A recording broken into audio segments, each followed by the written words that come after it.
Companheiras e companheiros, estou deveras emocionado por esse abraço que todos vocês me deram nesse ato simbólico, que, como outros companheiros já disseram, não tem nada de pessoal, mas é um abraço da classe trabalhadora, dos que querem mudanças nesse país, que de alguma forma eles intentaram ofender ontem à noite. Cá entre nós, vocês não contem para eles. Eu não me senti nem um pouco agredido.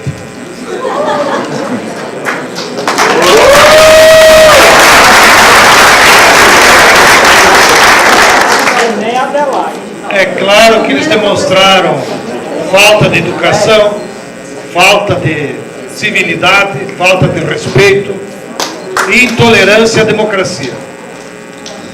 Mas tudo o que eles estavam me dizendo era verdade, então eu fiquei quieto.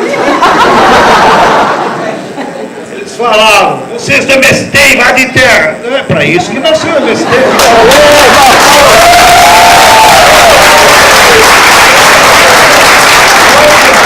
Nós queremos acabar com o latifúndio nesse país. Quando houver latifúndio, haverá ocupação de terra. Como o MST é um povo em geral que precisa de terra. Tá? Depois eles ficaram dizendo, que vocês repetiram aí, MST vai para Cuba. Eles não sabem, nós já estamos a Cuba.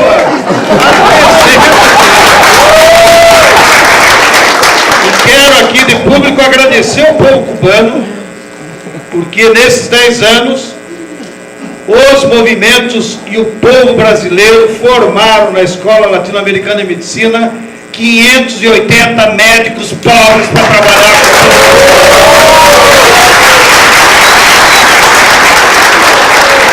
E em certa ocasião eu estive lá visitando os nossos estudantes do MST, foram 58 até agora, e eu saí de lá convencido que entre os 580 que se formaram médicos, havia mais médicos brasileiros, negros, formados em Cuba, do que em toda a universidade brasileira.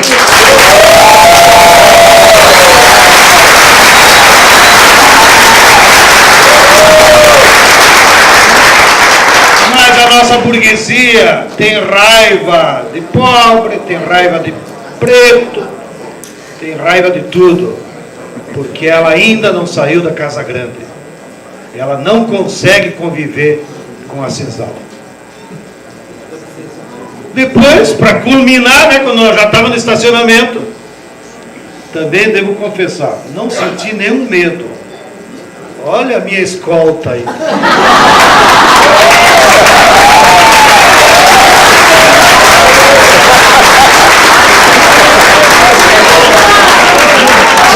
E a bichinha é boa de briga, porque ela ficava respondendo tudo.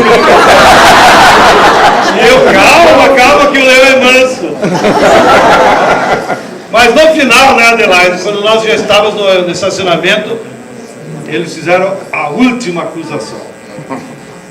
Nos chamaram de comunistas.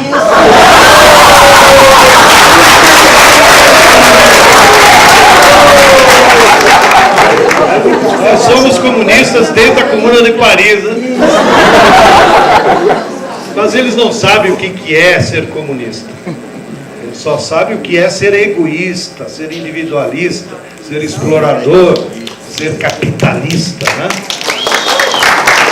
Bem, durante todo o dia de hoje eu recebi inúmeras manifestações de carinho e solidariedade de todo o Brasil, que vocês aqui repetiram ao vivo e a cores. E no que eu pude responder a eles, eu disse, não se preocupem com o que aconteceu. Eu estou aqui durante todo o dia, num congresso dos servidores públicos do Ceará, com 600 delegados da classe trabalhadora. Eu estou em casa e muito bem.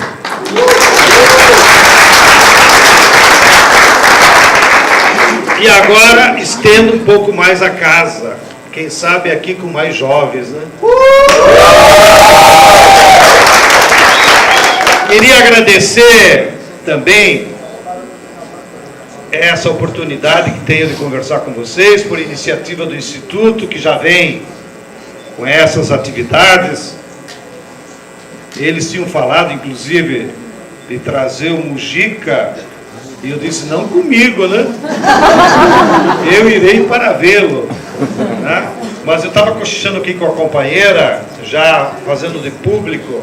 Nós temos uma agenda com o Mujica para janeiro, numa atividade do MST em Pernambuco. E nós vamos fazer esforços para que ele emende a viagem dele.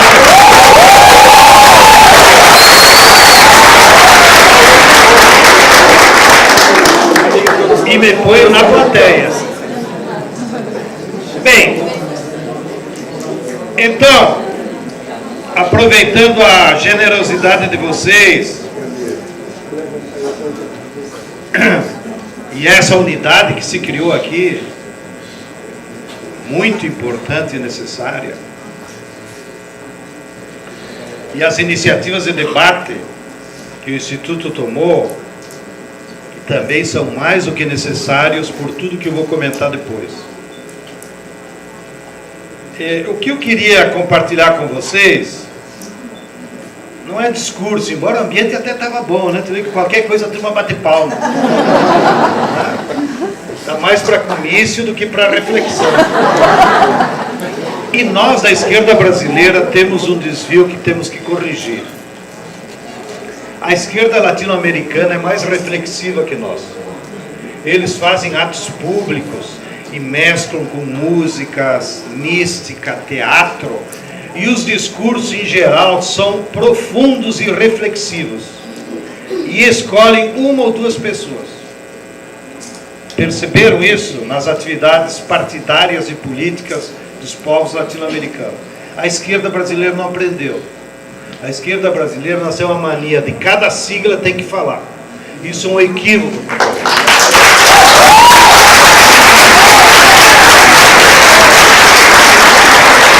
Porque a gente se ilude que está dando voz a todos e acaba não dando voz a ninguém.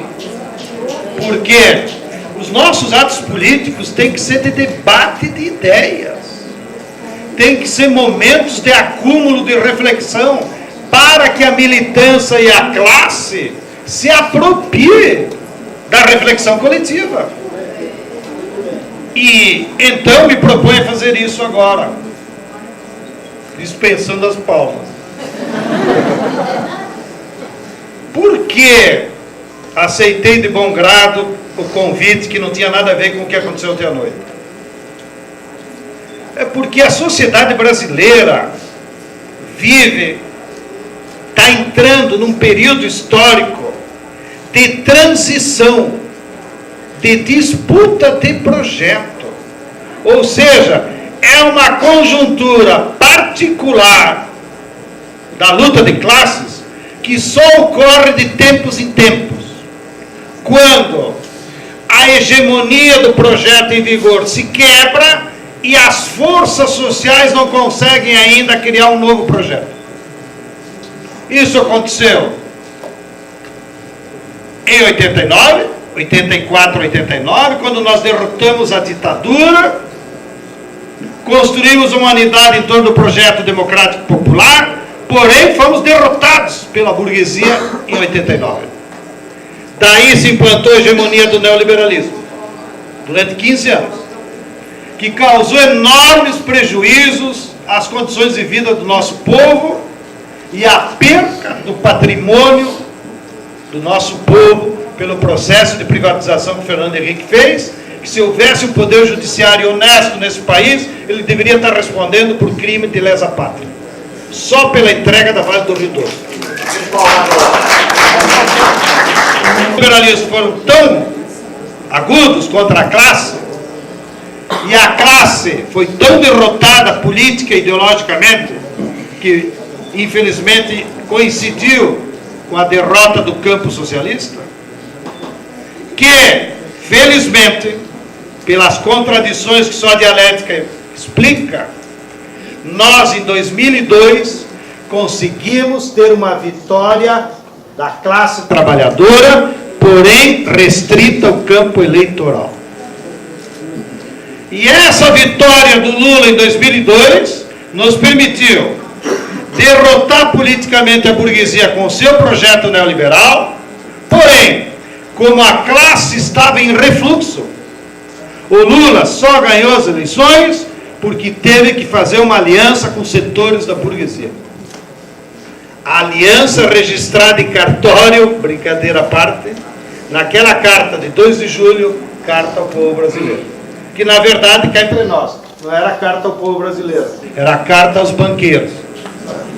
Que depois até foi registrado em filme pelo nosso amigo João Salles, no filme Entre Atos, para quem gosta de cinema, eu soube que aqui é uma casa de cinema também, né?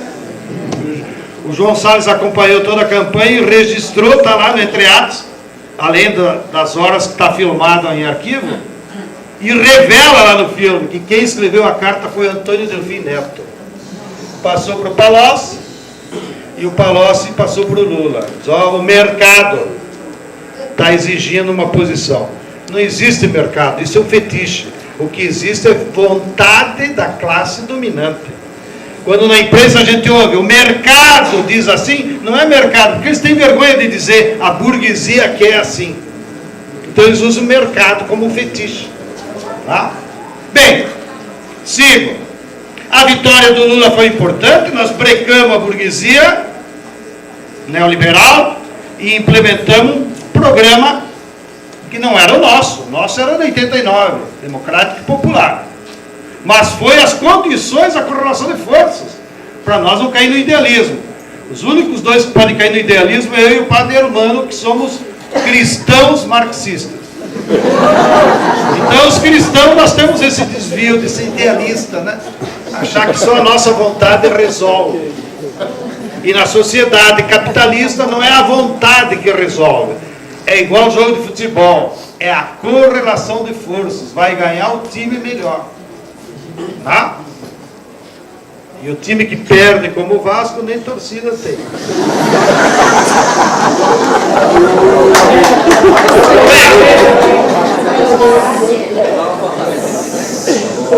O neodesenvolvimentismo de 2003 a 2013 se baseou num tripé: crescimento da economia pela indústria, que é importante. Os jovens aí que nunca estudaram economia nem precisa, saiba, a indústria é o motor da economia moderna. Se a indústria não cresce, tudo o resto vai para trás. Então estava correto. Para o Brasil voltar a ter um processo de crescimento, tinha que ser pela indústria. Segundo pilar, recuperar o papel do Estado frente ao mercado. Porque a burguesia dizia, não, deixe que eu resolvo. Bom, a vitória do Lula representou, não. Para os interesses públicos é o Estado, não o mercado. E, através do Estado, desenvolver políticas públicas. Terceiro pilar, distribuir renda e resolver os problemas da população mais pobre e da classe trabalhadora. E isso aconteceu nos 10 anos. Então, foi uma pequena vitória, derrotamos o neoliberalismo e a classe trabalhadora como que respirou. Por que nós não conseguimos fazer as reformas estruturais que o Biapino vinha me reclamando no ouvido? Por que o Lula não fez uma constituinte já em 2003, quando ele era quase rei do Brasil? Porque não depende da vontade das pessoas, mas, sobretudo, não houve reformas estruturais nesse período, porque a classe trabalhadora ainda estava em refluxo.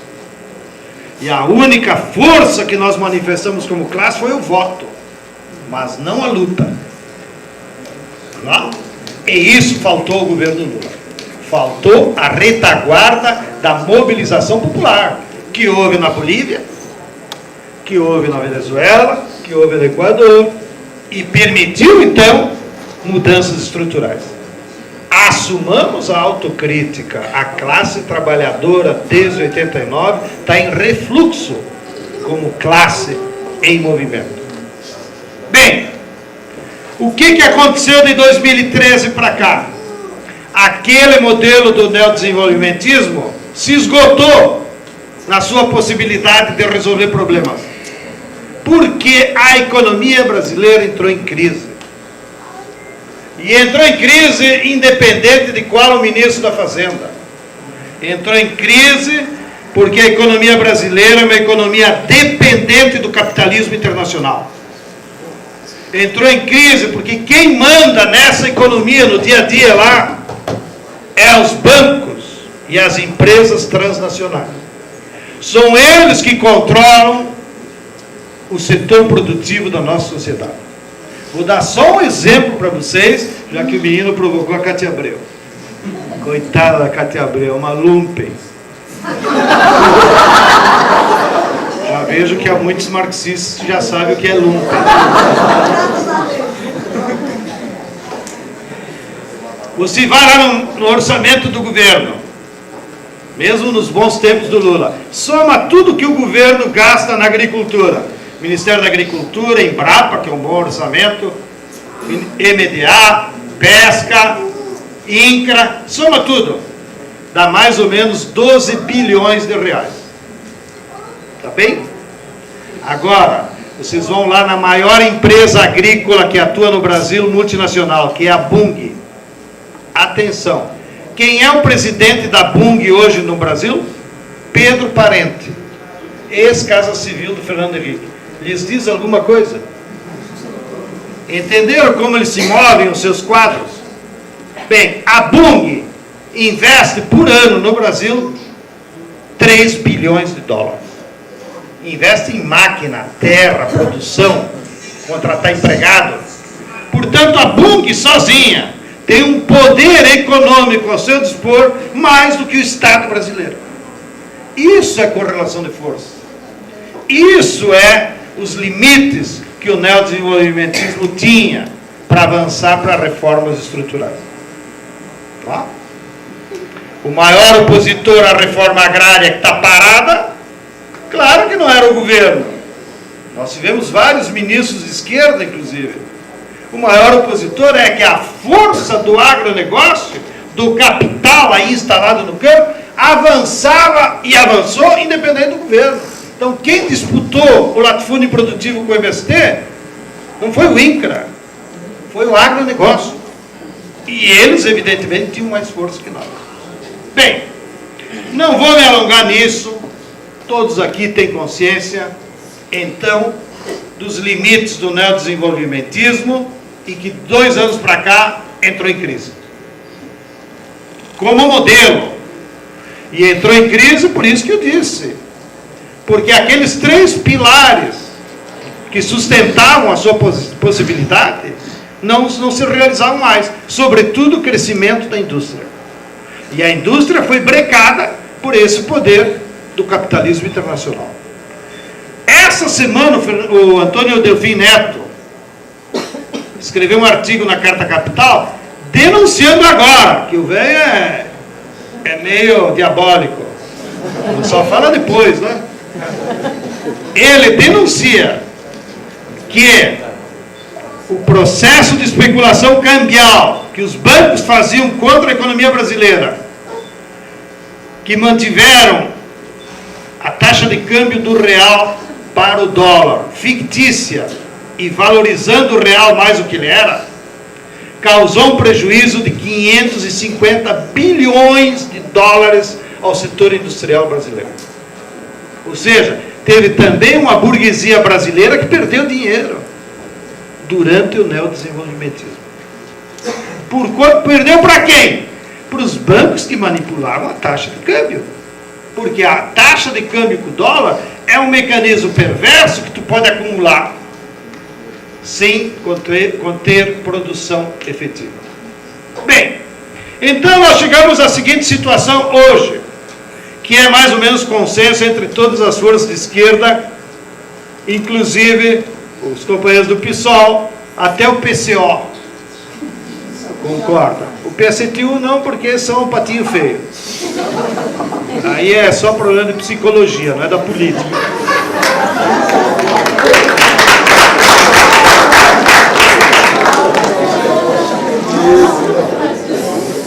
Se tiver algum companheiro, me desculpe.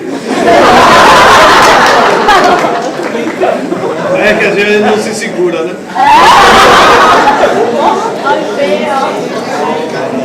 Bem, qual é o diagnóstico que toda a esquerda concorda no Brasil? Nós estamos enfrentando 3 crises atualmente, que é grave. Uma crise que aqui não vamos analisar, mas que parou a indústria. A economia faz 2 anos que não cresce. Pararam os investimentos na produção. E, portanto, se não há investimento, não há crescimento nos próximos anos. A expectativa mais otimista é que o crescimento volte lá por 18. Tá? Então, nós vamos viver um período difícil para a classe trabalhadora. E para a economia como um todo.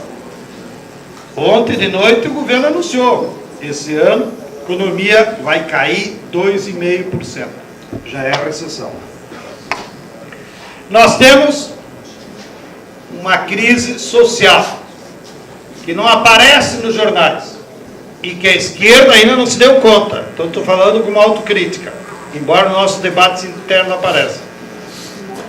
Aquelas mobilizações de junho de 13, que foram importantíssimas da juventude, que denunciaram as mazelas não resolvidas do neodesenvolvimentismo, não só não foram resolvidas nesses 2 anos, como se agravaram. Vocês têm alguma dúvida? Os programas de caixa, da Minha Caixa, Minha Dilma, estão parados há 2 anos. Por que voltaram às ocupações urbanas com mais intensidade? Porque não tem casa. Portanto, há um bolsa de tensionamento nas grandes cidades que ninguém sabe quando vai estourar. Nós temos um problema de transporte público, que o trabalhador brasileiro virou sardinha e paga para ser sardinha. Felizmente, nós temos inclusive um prefeito lá de Maricá, no Rio de Janeiro, que eu vivo citando como exemplo, porque é a prova. É uma cidade de 200 mil habitantes e a prefeitura estatizou o transporte público e o transporte público é gratuito para todo mundo. Portanto, é possível, mesmo uma pequena prefeitura. E nós temos um problema social dessa juventude. Não sei como é que eles não reclamam. Tem 8 milhões que todos os anos fazem o Enem, saem do ensino médio. E quantas vagas a Universidade Brasileira oferece? 1.600.000. Entre pública e privada. E os outros 6.400.000, o que nós vamos dizer para eles? Faça o Enem ano que vem? Faça o Pronatec da Cátia Abreu? Vire eletricista? Não. Nossa juventude que entra na universidade tem direito. Ainda mais no mundo moderno. Agora, para você botar 6 milhões de novos estudantes por ano, precisa de investimentos pesadíssimos. Não é botar lá um filósofo de ministro. Vou pensar para onde vai a educação. Aí tem que ser investimentos pesados que tu tem que tirar dos juros. Ah, que dinheiro tem. Só que estão sendo desviados para outras coisas. Bem, e por último, para entrar no tema da noite, nós temos uma crise política. A crise política pode ser analisada, e certamente os companheiros são especialistas aí, de vários ângulos. Mas o principal deles é que os capitalistas sequestraram a democracia formal pelo sistema eleitoral que nós vivemos. Vocês viram as denúncias? 10 empresas elegeram 70% dos deputados. 10 empresas.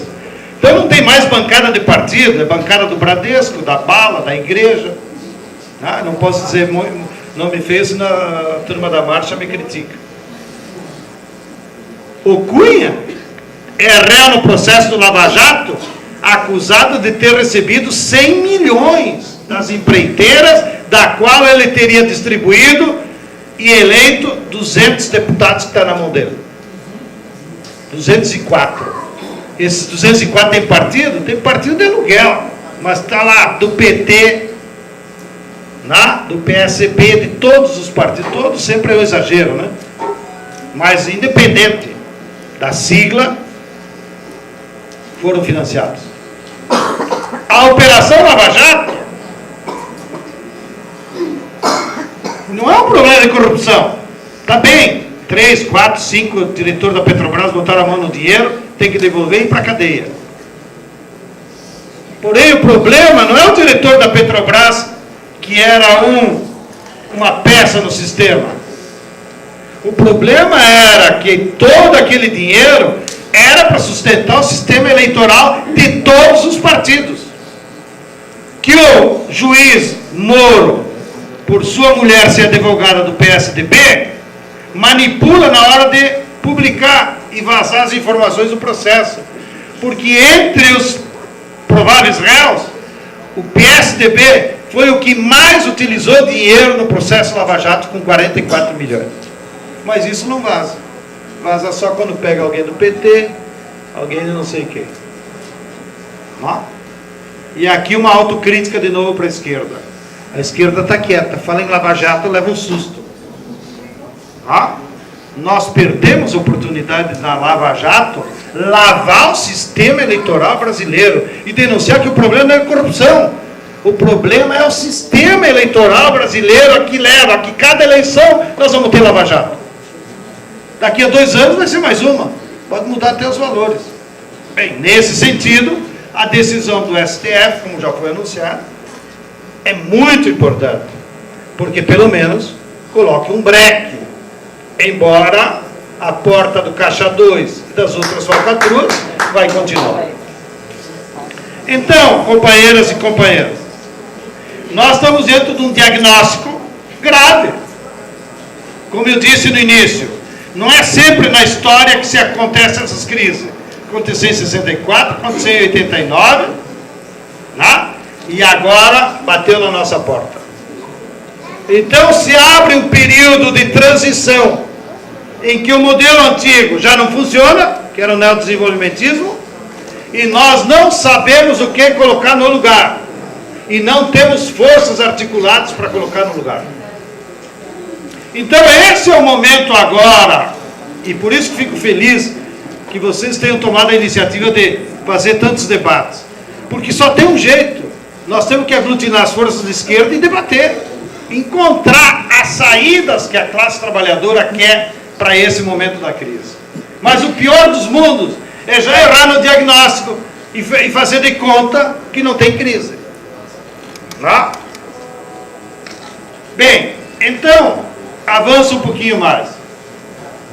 Como que as classes estão se comportando para tentar se aglutinar, para apresentar saídas para as crises? Na classe dominante, o que a gente percebe é que eles estão divididos. Para nossa sorte, né? E quando eles conseguirem se unir, dá Temer.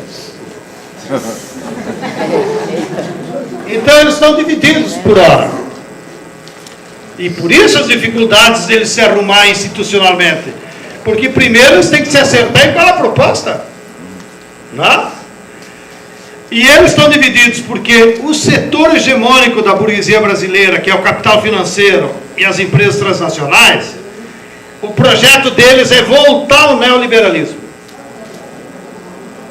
E explicito isso, sobretudo tenho lido muito no Valor Econômico, que é o único jornal da burguesia de alguma credibilidade. Porque lá, como circula só entre eles, eles não podem se mentir, né? Então eles fazem a debate de ideias deles lá no jornal deles. Então leiam para saber o que eles pensam.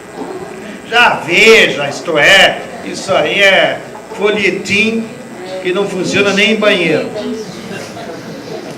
Bem, então, o setor hegemônico que tem mais poder, bancos e empresas nacionais, querem a volta ao neoliberalismo.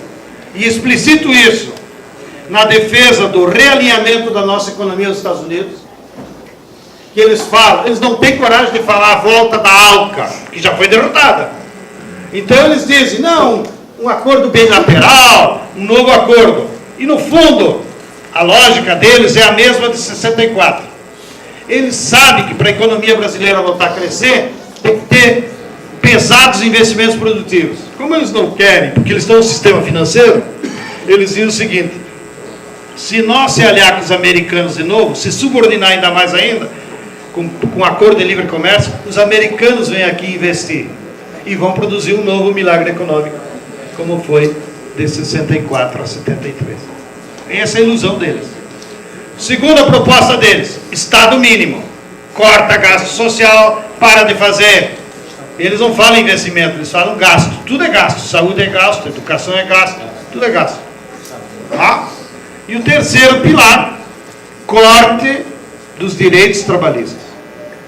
Porque isso eles sabem melhor que nós, estudaram Marx, eu acho melhor que nós. Deles, para eles competir com a burguesia internacional, depende deles pagar menos salário, menos direito para a classe trabalhadora. Tá? E é isso que eles estão tentando fazer. Bem, há um segundo setor da burguesia, ligada mais à produção, às empreiteiras, que não concorda com isso. No fundo, eles sonhariam com a volta ao neodesenvolvimentismo. E por isso que muitos deles vão lá no Instituto Lula e dizem: volta Lula. Tá? Ou seja, tem uma parte da burguesia que ainda sonha em repactuar com nós. Mas nós temos que dizer para eles: vocês vão brigar com os bancos? Ou vocês só querem repactuar com nós para nos acalmar?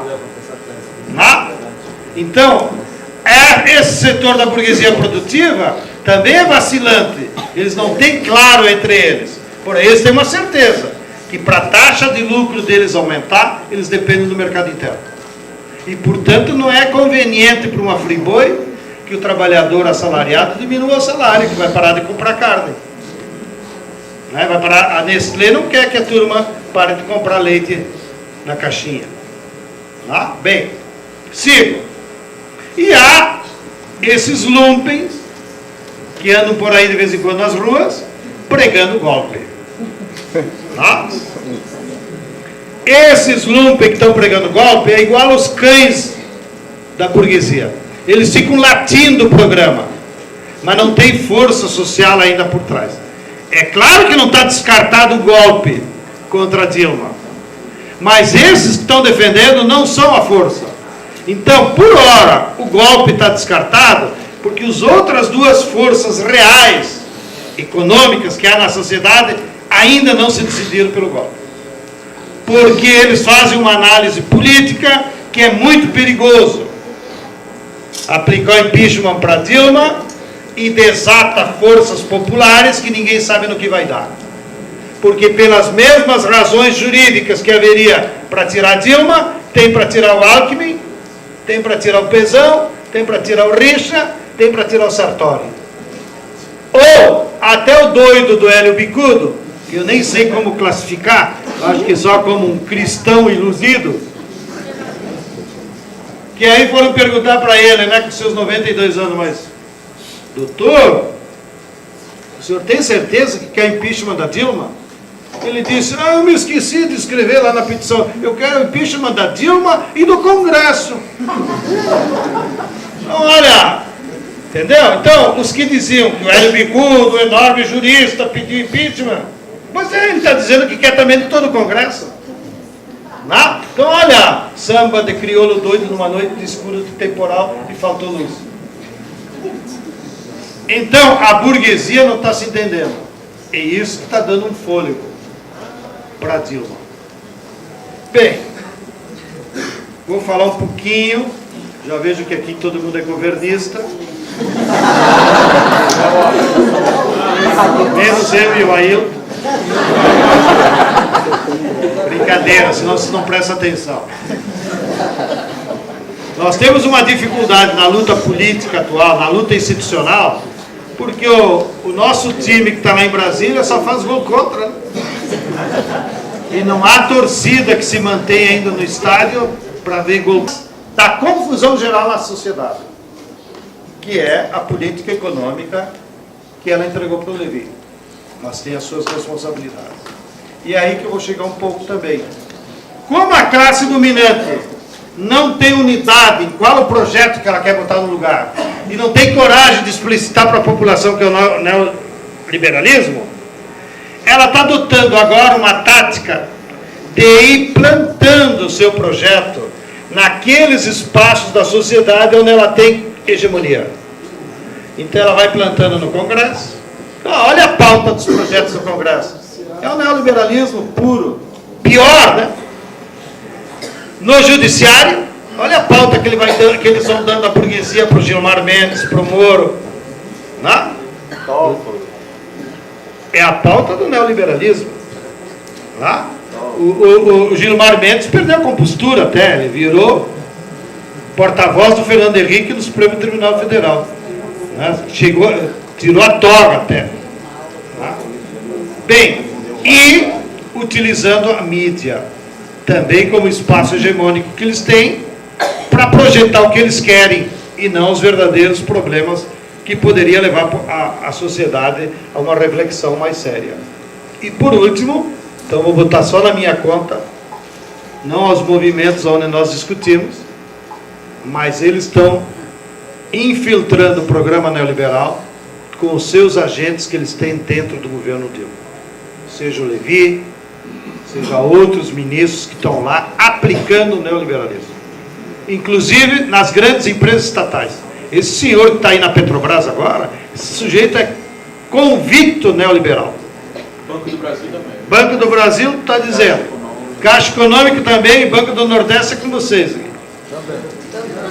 Então, olha, os 4 principais operadores públicos da economia estatal são geridos por pessoas que são convencidas pelo neoliberalismo. É uma convicção ideológica. Tá? Se escapou o Coutinho, que é cepalino. Bem, então é claro que esses operadores começam a operar o que o mercado quer. E não o que o programa elegeu em outubro de 14. E isso gera uma dificuldade para nós debater o projeto. Não? E por isso que nós temos unidade nos movimentos populares de fazer uma crítica contundente à política econômica do governo Dilma. Nós vamos defendê-la por uma questão de democracia, porque nós votamos nela. Mas nós não aceitamos essas burradas da política econômica que está levando ela a perder a base social, inclusive. Então é preciso mudar a política econômica.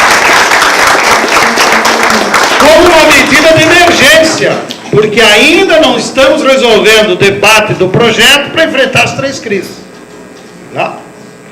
Finalmente, então, para não aborrecermos, no campo da classe trabalhadora, sentido genérico, nós estamos enfrentando muitas dificuldades para construir o nosso projeto. Não está sendo fácil. Mesmo no tema da reforma política, nós ainda não temos a unidade entre os movimentos populares. Não? Alguns achávamos que só devolve o Gilmar era suficiente, outros o projeto da coalização, e outros queremos uma Assembleia Constituinte, ainda que sabemos, ela só virá quando tivermos um reacesso do movimento de massas na rua, ou seja, uma outra correlação de força. Então também a Assembleia Constituinte, não vamos se iludir, que é uma solução para o mês que vem. Para o mês que vem eu devolvo o Gilmar e é aprovar os projetos que a coalizão apresentou lá no Congresso e que eles estão passando rolo. Mas como projeto de médio prazo, nós não temos ainda uma unidade de qual reforma política nós precisamos, nos seus detalhes. Porque senão também nós só caímos no contra a corrupção, que é pouco. Nós temos que reformar todo o sistema político e eleitoral do país. E para isso, precisa uma outra correlação de forças que nós ainda não temos. Bem, então, as energias que nós estamos colocando agora é justamente criar um ambiente de unidade entre as mediações da classe trabalhadora, sindicatos, partidos, associações, igrejas, pastorais, movimentos, criar um clima de debate para que todos aportem e debatam qual é o projeto que nós temos que construir para o futuro, para poder enfrentar as 3 crises, sabendo que vai ser de médio e longo prazo. Então isso não é para assustar ninguém, é porque nós aqui temos responsabilidade, nós estamos analisando a conjuntura, a correlação de forças. Então, o período histórico que nós estamos vivendo, ele é tão complexo e sui generis, que nós só vamos sair dele daqui a 3, 4, 5 anos. Por que não dá para sinalizar tempo? Porque nós não vamos decidir, inclusive, pela via eleitoral. Não? Quer entre nós, já que somos todos companheiros aqui. O Lula já se apresentou. Essa esculhambação não está funcionando, eu vou voltar para 18. Mas na cabeça do Lula, então estou falando isso com uma crítica fraternal, na cabeça do Lula, eu ganho as eleições de 18 e volto ao programa neodesenvolvimentista. Mas nós aqui, se o Marx não está errado, já descobrimos que o modelo neodesenvolvimentista bateu no teto, não é porque nós não queremos, é porque a burguesia já pulou fora. Não? Então, ganhar as eleições em 18, na expectativa de que viabilize o neodesenvolvimentismo, é uma furada. Podemos até eleger o Lula em 18, desde que fosse como parte do conjunto de forças com projeto popular para resolver os problemas da classe trabalhadora.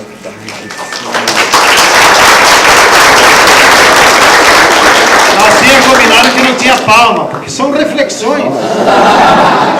Aqui eu não estou dando ideias para pedir adesões.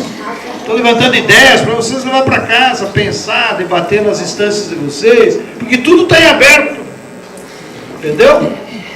Nós não precisamos ficar se desmentindo, mas tudo está em aberto, porque é uma conjuntura de mudanças, de transição e de necessidade de nós construir uma unidade entre a classe trabalhadora.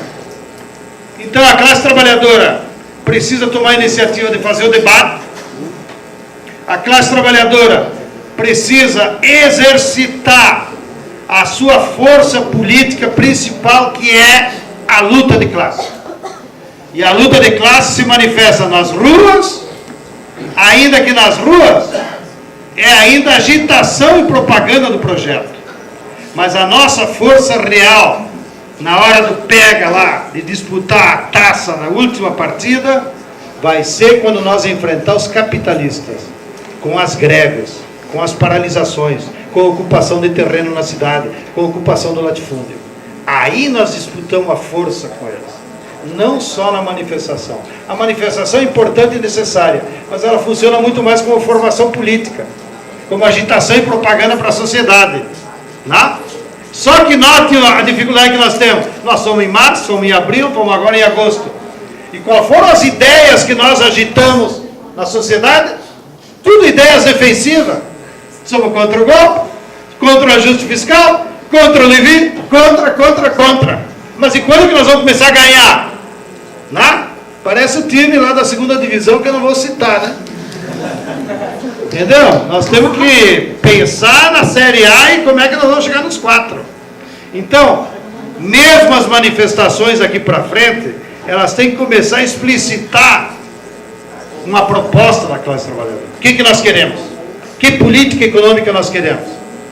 Não? Inclusive para não cair naquela política menor de personalizar. Claro que a gente bota a culpa na Cátia Abreu, no Levi, que é uma forma didática, né, de explicitar quem são os porta-vozes dos inimigos. Mas eles não são os responsáveis é a classe, né, que eles representam.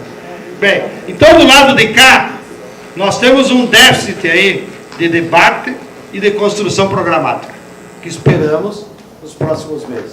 E nós temos uma necessidade de retomar os movimentos de massa. Porque até agora, nós apenas mobilizamos os militantes, as mediações. Lá em São Paulo, nós botamos 40 mil, dia 20 de agosto, e todo mundo ficou faceiro. Porra, 40 mil, uma sexta-feira, não sei o que. Tá bom. Mas em 89, na época do reacesso, a classe trabalhadora botava 2 milhões no reacesso de massa. E enquanto nós vamos botar 2 milhões em São Paulo, nós não trucamos a burguesia. Nós só vamos ficar na manifestação da agitação e propaganda. Bem, companheiros e companheiras, me desculpe por ter alongado, mas essas são algumas das reflexões, que não são minhas nem do MST. fazem parte desse conjunto de movimentos que nós estamos construindo a Frente Brasil Popular.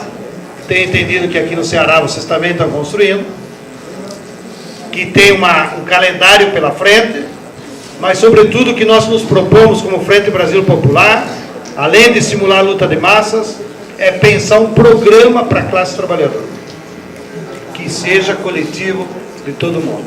Para isso, já anuncio também, agora no dia 28, o nosso setor, digamos, dos economistas de esquerda, vão lançar, lá em São Paulo, uma plataforma de que política econômica a classe trabalhadora precisa, para se contrapor e não ficar só na crítica ao Levi. Muito obrigado pela atenção.